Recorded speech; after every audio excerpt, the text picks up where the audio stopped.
Today, part 2 of the Snell and Wilcox Mach 1 repair. The original part being run about 2 months ago now. Now I do apologise for that, I've just been very busy with other things. Now you'll recall in that previous video that we actually had 2 units on the bench to repair, but today there's only 1. Now the deal is that that older unit, which you'll recall I said just had a problem with the front panel, I later learned that there was a bit more wrong with it than that. It turns out that if you switch it to the SDI input, the unit keels over and becomes inoperable, and you basically have to leave it powered off for 24 hours before you can use it again. And that doesn't really feel like that's going to be a particularly easy issue to track down.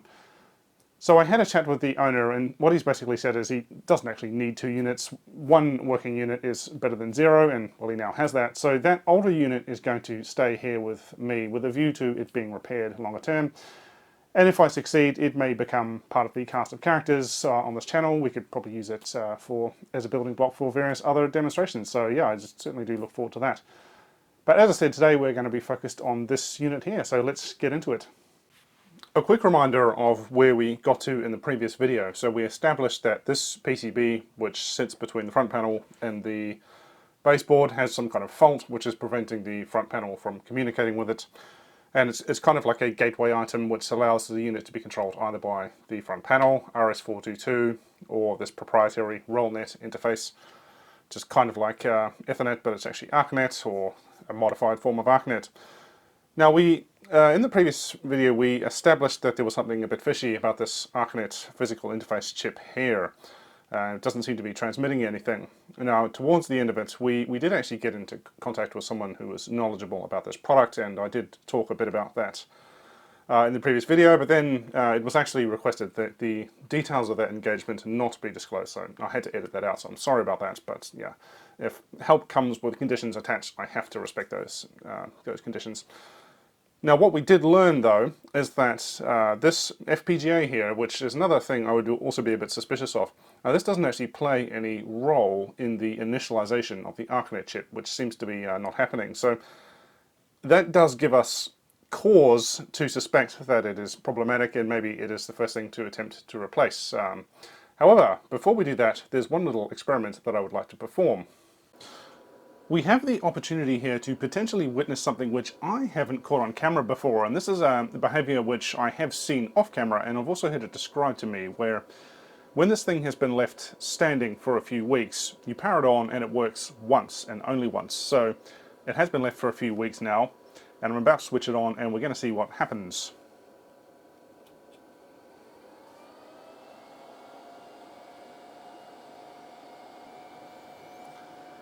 Now it doesn't look like it's come up, but I'm going to check the ArcNet chip anyway, just to see if it is any more alive than it was in the previous videos.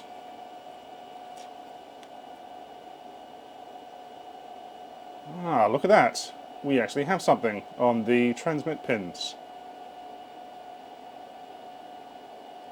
Yeah, so we didn't see this last time. So it's sort of working. It also was suggested by a viewer that I check the crystal and see what that's up to. So yeah, it's oscillating. Yeah, so this is interesting. We didn't see this at all previously. Oh, look at that. Now the ArcNet chip is not working anymore. It stops transmitting. Yeah, it's still interesting. Because, as I say, last time when we were looking at this, we never caught that on camera. We never caught the ArcNet chip actually transmitting anything. So yeah, we sort of have this behavior where it does something after a few weeks, but it didn't quite come up. What's the crystal oscillator up to? Oh look, it's stopped. Not oscillating anymore. It's very interesting. Alright, I'm going to switch it off.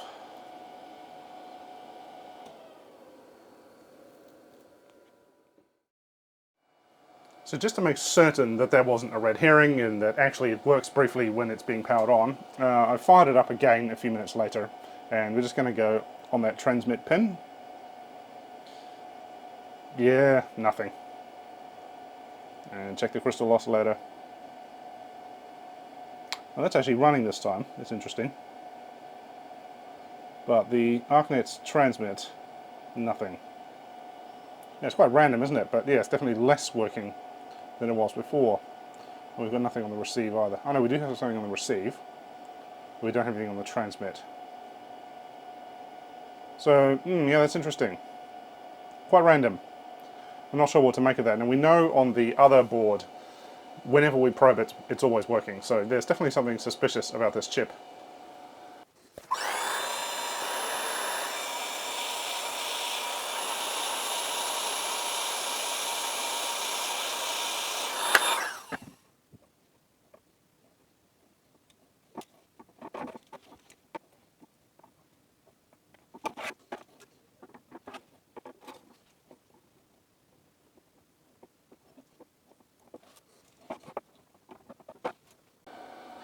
Well, I'm going to spare you the disappointing power on footage because it's still not working, which I'm really frustrated about.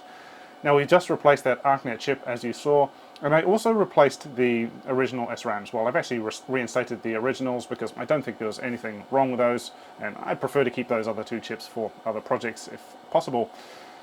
But there is some good news here. Now, when I probe the transmit pins on the ArcNet chip, we actually have something, and consistently we have something. So that's the one of the transmit pins, and that's the other one.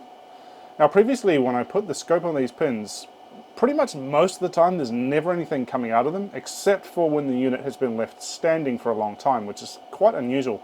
And also on the oscillator pins, once again, all working. So yeah, that's looking a lot better. I feel like we've improved, but yeah, it's still not working. There's still some other problem here. So yeah, I'm gonna have to switch off the camera and have a think about what that might be.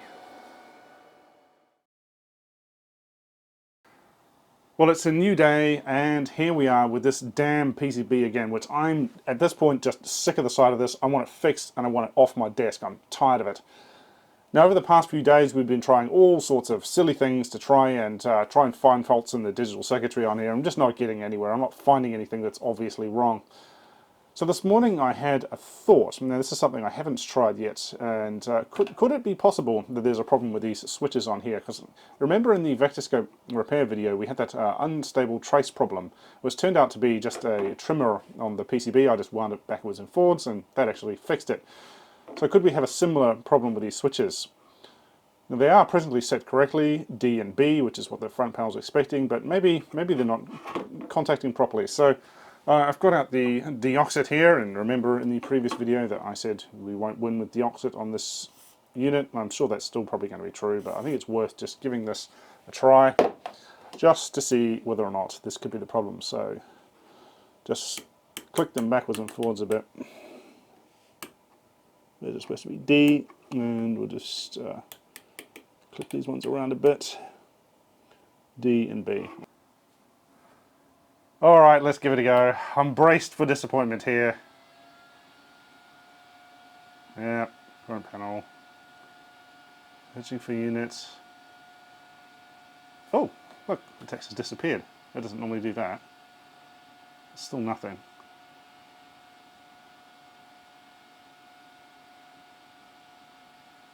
Yes! It worked! Oh my god, it just booted. Wow, I haven't seen it do this for weeks. Oh, that's fantastic. Let's try it again.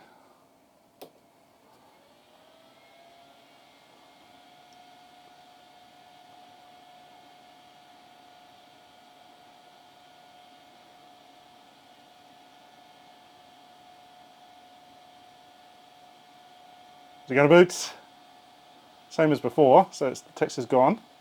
Yes, it booted again. Oh my god, and booted warm too. I've been switching this thing off and on a few times today, so it wouldn't normally do this.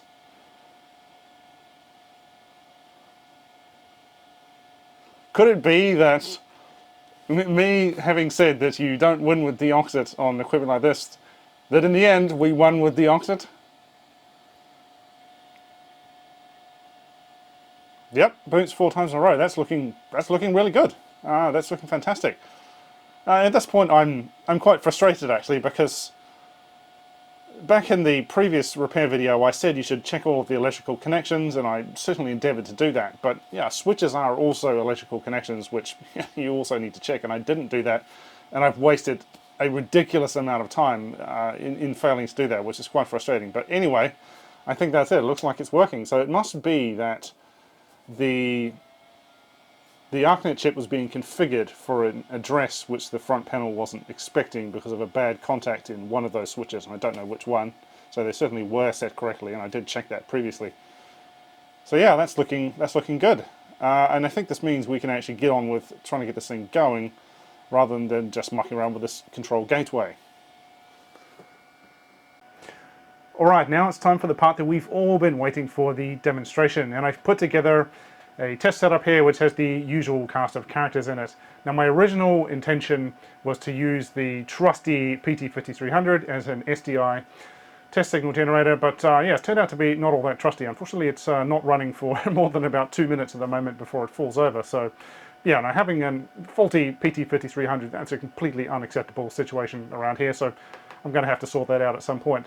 So instead, we're using this thing here, which has the original ye olde D1 generator in it, and that's actually the output of it right now. So yeah, I think this has got enough to do what we want today in terms of generating SCI signals.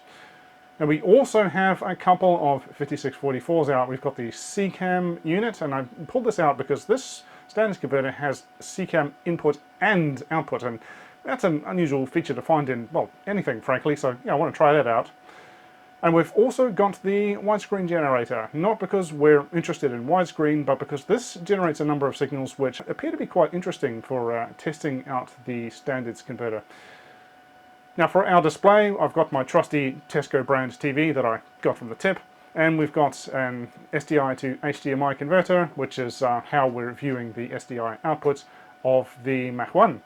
So let's get into it. Right, we're just going to start off with the basic adjustments here, and first of all just changing the output standard. So it's presently 625 in, 625 out, pass through basically. So if we push this button here, we go straight to 525, and that's immediately the main use case of this thing. And we've got something here which you would never see in the real world, which is Telefunken in 525 line. But yeah, we'll go back to 625 and have a look at some of the basic image adjustments, just because they'll be a bit clearer if we're not doing it with a standards conversion. We could, but yeah, we don't necessarily have to. So if we go to features here, enhance is the first interesting one. So this appears to be like if you look at the grid here, it just gets a bit sharper when you turn it on, which is, yeah, it's pretty cool. And consumer TVs often have something like this built in. So yeah, we've also got it there on the standards converter. And size, we've got lots of things to play with in this menu. So first of all, the horizontal size, which is basically allows us to stretch or compress it horizontally. And we've got the same for vertical, which is really cool, really nice. So you could actually use this for letterboxing, I suppose. What else? Aspect ratio adjustments. So we've got some presets on here, 16:9, 14:9. And we've also got this variable mode, which is really nice. I love that. So you can actually vary in both directions with the one adjustment. I know you industry guys are like, yawn, you've seen all this before, but yeah, this is really cool. I really like it. What else have we got? We've got zoom, which is another handy one. So if you've got some raggedy edges on your incoming picture, maybe some VBI or something that shouldn't be there, you can just crop that off. Really nice. And so we've got a pan, which is, yeah, it's pretty obvious what that's going to do. And we've also got a tilt, which is going to be the vertical equivalent of that adjustment. So yeah, really nice. Look how nice that is. Really, I love it. And we've got border, which is another probably unusual one. So you can actually blank off parts of the picture, so we can take some lines off the top and presumably also the bottom. If you've got some nasty VBI or something that just on the top of the picture, you just want to clear it off, you can just do that. That's another way of dealing with it. So yeah, that's all the basic adjustments. So straight away, a lot of stuff to play around with there, and a lot of tools for broadcast engineers to fix various problems with the picture as necessary. Sorry about the noise, my house is being pelted by acorns right now. So next up, we're going to try out some of the motion compensation features, and in that I'll need to switch to this generator here to try those ones out. The actual motion feature. Now this test card here is the one which jumped out at me as being one that really shows it in action. Now unfortunately I already had a look at the footage on camera to see how this actually looks, how this is going to look to you guys, and it's not going to show it, unfortunately, so I'm really sorry about that. I even tried capturing it with a capture card and then playing that into a YouTube video, and that didn't show it either. But basically what we've got now is this these smooth scrolling lines which are being generated by this, and you can actually change the angle of them, you can change the speed of them, which is pretty interesting for testing something involving motion. But this particular mode here is one that really shows it. So if we switch to our 525 line, now you guys are not going to see anything, but what I see is that those lines were transitioning across the screen really smoothly. Now they're kind of jerky and horrible. It's just really not very nice to look at. So when we turn on the motion compensation feature, it just looks amazing again. And so only I can see this, unfortunately, but that horrible kind of jerky appearance of the lines, beautiful and smooth. But there is a price to pay for this feature. So if we go back to the test pattern, and we'll just turn off the motion compensation. Now if we have a look at the vertical sweep on here, and we'll go back to 625 line for a moment. So our vertical sweep looks really nice on 625 line, and at the finer end of it, you've basically you're almost alternating between black and white on each line. But if we go into 525, our vertical sweep starts looking a bit busy. There's a bit going on in here, and this is because you're going to a smaller number of lines. This is kind of rolling across multiple frames, and it's all a bit random, and it's buzzing all around all over the place, and that's just what happens. But when you turn on the motion compensation, because you've got a larger aperture, where was it there? Because we've got a larger aperture, it gets a lot worse. So, and also notice the diagonal lines now looking quite nasty, whereas when it was switched off, they were actually looking pretty reasonable. So this is a feature of the motion compensation. Now I'm not an expert on this, but what I would assume is that you would program this depending on the content. So if you had sports, you would probably turn it on, and if you were just if it was just the weather, then you'd probably switch it off because it's probably going to make it worse. So yeah, anyway, that's a very brief demonstration of the motion compensation, and let's get on to the next thing, which is going to be the SECAM capability.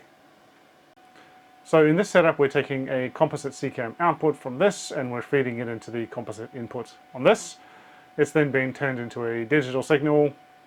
We're taking it out of the SDI output through that converter box and into the HDMI input of this TV. So yeah, using this as a SECAM decoder.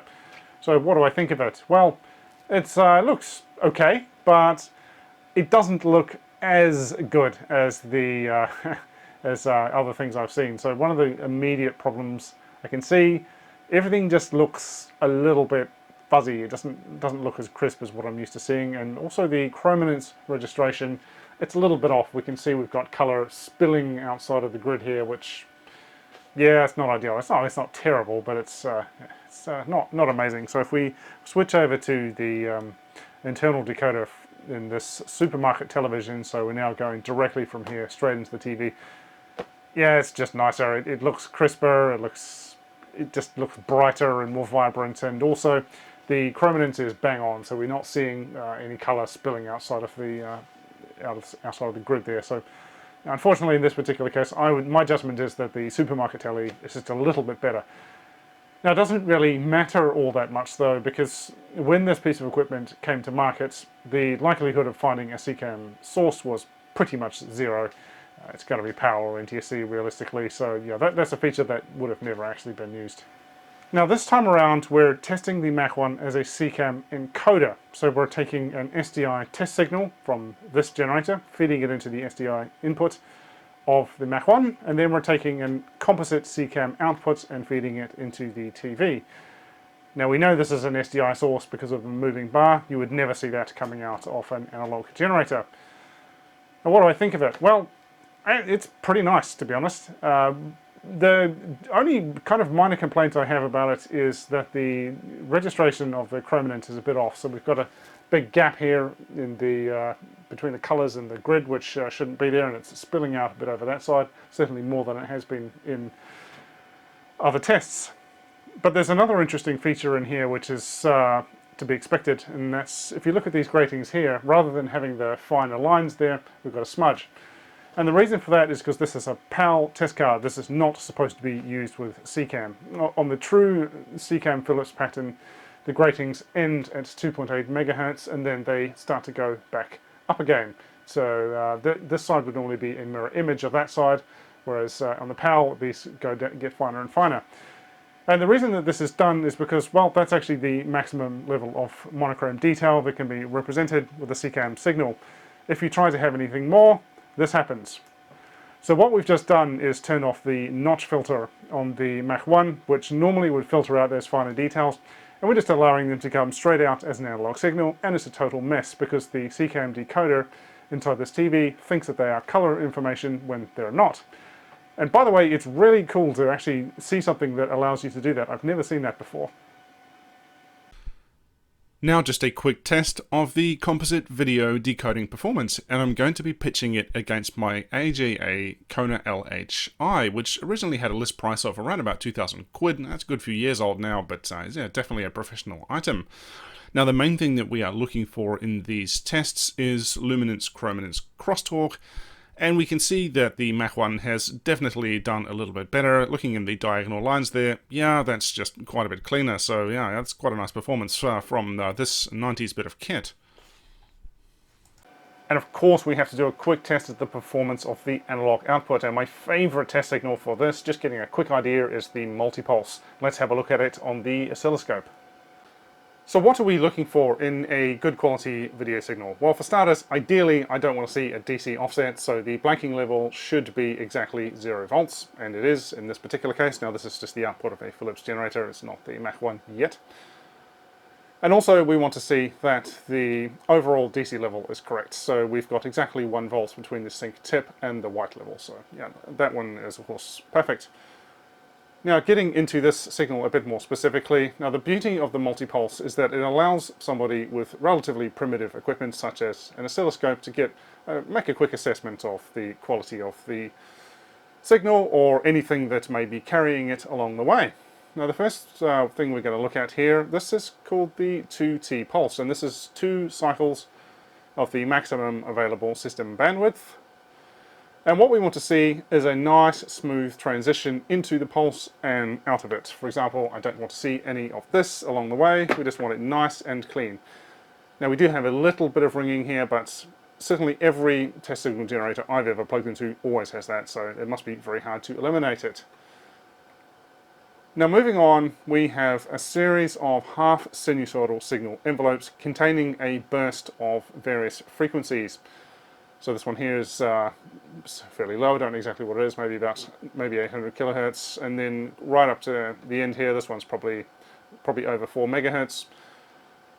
And what we're really doing here is a basic group delay check. Now because these envelopes are asymmetrical, they contain a range of frequencies, and then that's contrasted against a burst of varying frequencies. So if our group delay characteristic is correct, then we will have a nice straight line all the way across the bottom. So basically the aim of this particular test is I want to get from here all the way across to here without spilling my tea. I don't want to see any lumps. Now we do have a little bit of a hump in that one there. Now I do have to stress that the hardware that's generating this signal is, this is one of those recreation PT8631s that I built back in video 7. It's not perfect, the original Philips ones are a little bit nicer, but yeah, I don't have one of them. Now this one here you'll notice is a little bit busier, and that's because it's the magenta stripe which we saw on the screen before. Because it's color, it has to be PAL encoded, and that's why it's alternating. But anyway, let's go and plug our signal through this thing here, this video transformer, which will make a bit of a mess of it, and we'll see what it looks like and see if we can discover what its problems are just from this test signal. Okay, so we're connected through that video isolation transformer, which today is going to be our pretend dodgy digital to analog conversion device. Now, what is this test signal telling us about it? So if we have a look at the pulses now, we've got an arch underneath each of them. Now, because this arch is symmetrical, I wouldn't say that this is a group delay problem. This looks more like a linearity problem to me. And we can actually verify that by choosing a different test signal on our test pattern generator. So this one here is just a luminance sweep. And you can see it straight away. So it is in fact a linearity problem. It reproduces low signals quite nicely, but as it goes up, it starts to tail off. And if we actually just plug in the test signal generator directly to the oscilloscope, we'll see what that's supposed to look like. There we go, it's pretty well flat, and yeah, but notice there is a little bit of a dip in there, a tiny bit of a dip in there. That is a flaw with the test signal generators that I've built. I haven't ever spent enough time to actually try and figure out why that is, but yeah, anyway, it's pretty good. It should be completely flat across there. Alright, this is the output of the Mach1 generating the SDI version of the multipulse, which for some reason is missing the magenta bar, which is a bit annoying, but anyway. Now, it's straight away looking pretty good, so the overall voltage between sync tip and white is bang on, but we've got a little bit of a DC offset on here, which I'm a bit disappointed about. Now, this piece of equipment probably has an adjustment for it somewhere, but I don't actually know how to do that. But it's good to see at least that there is at least an attempt to have it at 0 volts, so we don't have some cheap consumery thing where everything is positive, which of course is not an ideal situation. But anyway, the stuff which is actually more important is the actual reproduction. So let's have a look at our 2T pulse there, and yep, it's looking pretty nice. It is really nice. In fact, we've got a little bit of ringing leading into it, but leading out really nice and clean. Once again, not pristine. I've never seen it pristine. Now, in terms of the other pulses, yeah, they look really, really good. Like the test signal generator we were looking at before, we do have a little bit of an arch in each one of them, but as I say, this is really, really an excellent performance. So this is our luminance sweep, and look at this flatness of that. Oh gosh, really, really good. I mean, I'm really impressed with that. I think this is pretty much as good as a really expensive high-end video signal generator. So yeah, that's a really impressive performance from basically an operational bit of kit, which probably isn't expected to perform as well as, you know, a really expensive video signal generator.